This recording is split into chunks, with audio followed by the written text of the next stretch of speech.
Hello students, let's see this question. The question says match the column first with column second. Column first में कुछ लिखा है, इससे column second के अंदर कुछ laws दिख रहे हैं, तो correct match find out करना है, ठीक है?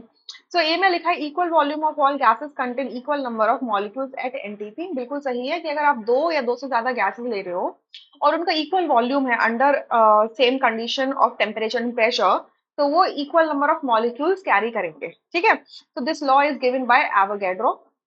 बी में लिखा हुआ है द एटम इज इनडेस्ट्रक्टिबल, मतलब एटम को आगे तोड़ा नहीं जा सकता. This statement was given by Dalton's atomic theory. So B का मैच होगा फर्स्ट के साथ में. सी में लिखा है all pure samples of the same compound containing the same element combined in the same proportion by mass. मतलब अगर आपने कोई भी एक प्योर सैंपल लिया है किसी भी सब्सटेंस का, कंपाउंड का, ठीक है, कोई कंपाउंड उसका प्योर सैंपल लिया है, तो उसके जो कॉन्स्टिट्यूएंट एलिमेंट्स होंगे जिससे वो मिलकर बना होगा, उसका जो प्रपोर्शन बाय मास होगा वो हमेशा कांस्टेंट वैल्यू रहेगी. जैसे जैसे कि आपने NH3 ले लिया, सो NH3 में ना नाइट्रोजन और हाइड्रोजन जो कॉन्स्टिट्यूएंट्स हैं, तो नाइट्रोजन का वेट है 14, ठीक है, 14U, और हाइड्रोजन का क्या है 3U हो जाएगा.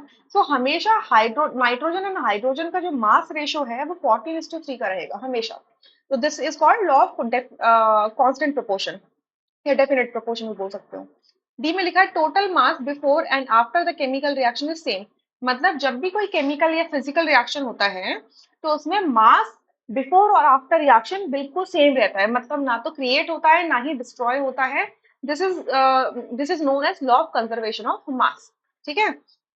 ई में लिखा है gases react in a simple volume of their simple ratio of their volumes.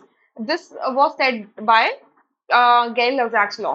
सो इसका मतलब क्या है कि जब गैसेस कंबाइन करती हैं केमिकल रिएक्शन में, तो वो इस तरीके से कंबाइन करती हैं कि जो उनका वॉल्यूम्स होते हैं वो simplest whole number ratio carry करते हैं.